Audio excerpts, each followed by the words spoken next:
এল নিনোর প্রভাবে বাংলাদেশে আবহাওয়ার স্বাভাবিক চক্রে বড় ধরনের পরিবর্তন দেখা যায়।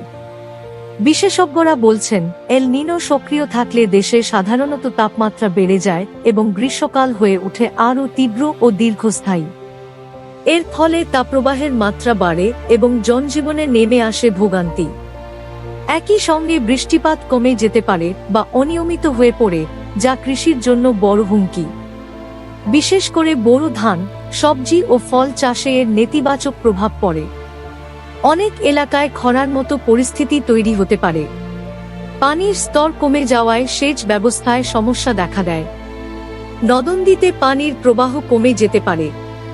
অন্যদিকে মৌসুমী বায়ু, মনসুন দুর্বল হয়ে পড়লে বর্ষার বৃষ্টিও কম হতে পারে, যা দীর্ঘমেয়াদে খাদ্য উৎপাদনে প্রভাব ফেলতে পারে।